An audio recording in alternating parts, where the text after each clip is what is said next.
мұғалімі Каленова Әлия Кендебайқызы. Бүгінгі сабағымызға қош келдіңіздер. Бүгінгі сабағымыздың тақырыбы география ғылымының қазіргі заманғы өзекті зерттеу проблемалары. Сабағымыздың мақсаты география ғылымының қазіргі заманғы өзекті зерттеу проблемаларын анықтау. Бағалау критерийлері әртүрлі ақпарат көздерінен география ғылымының зерттеу нысандарын анықтайды. География ғылымының қазіргі заманғы өзекті проблемаларын анықтайды. География ғылымының қазіргі кездегі ең өзекті проблемаларына климаттың жылынуы, әлемдік шаруашылық мәселелер басты негізгі проблемалар болып табылады. Қазіргі географияның мақсаты асқан жылдамдықпен өзгеріп келе жатқан әлемдегі Қазақстанның тұрақты дамуын ғылыми тұрғыда негіздеу болып табылады.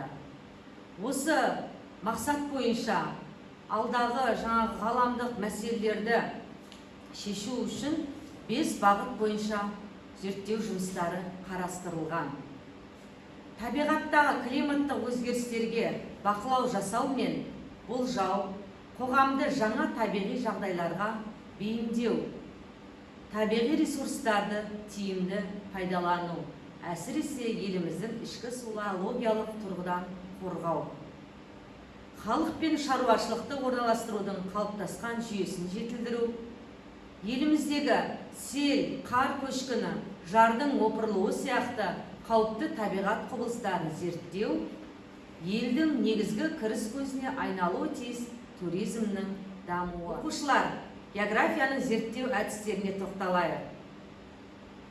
Жалпы ғылыми ортақ әдістер, яғни тарихи, математикалық модельдеу әдістері жатады. Нақты ғылыми әдістерге немесе ерекше әдістер деп атасақ та болады. Физикалық, географиялық, экономикалық әдістерді қарастырамыз.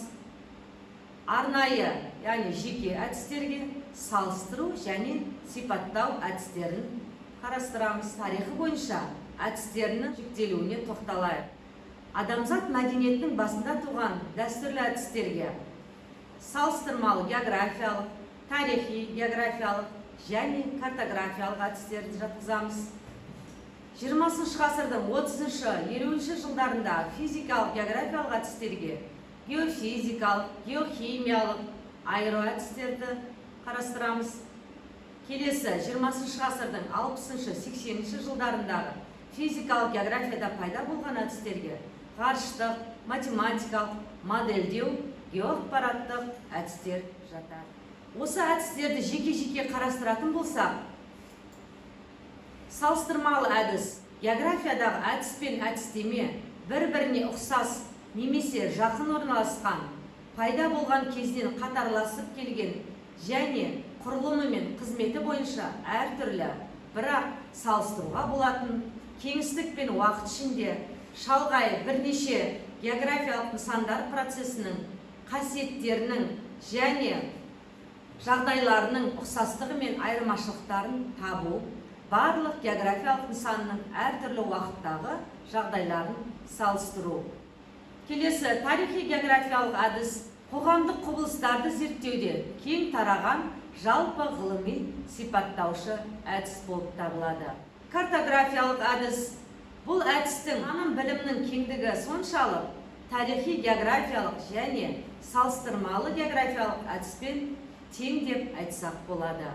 Екінші 20 ғасырдың 30-50 жылдарындағы физикалық географиялық зерттеулерде қолданылған жаңа әдістерге тоқталайық.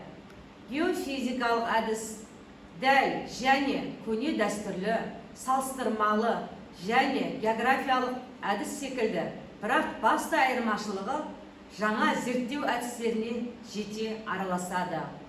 Геофизикалық әдіс географиялық әдісте тек динамикалық компоненттерде, яғни судың массасы мен ауа массасын анықтауда қолданылады.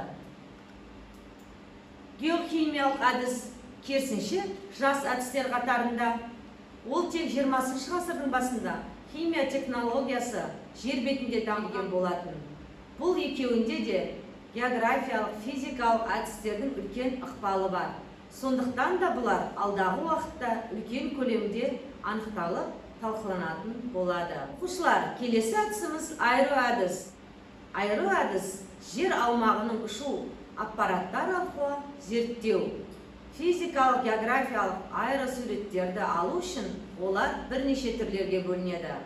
Жерді қашықтықтан зондтау, жер бетіне түсіруші құрал жабдықтармен жабдықталған әуелік және ғарыштық құрылғылармен бақылау әдісіне жатады. Үшінші кезеңдегі әдісіміз 20 ғасырдың 60-80 жылдарында физикалық географияда пайда болған заманның әдістер. Бұл әдістерге ғарыштық әдіс, географиялық зерттеу әдісі 1960 жылы алғаш рет метеорологиялық спутник ұшырылып, космостық сурет алғаннан кейін тың серпіліс алды. Және де қайта даму үдерісінде болды.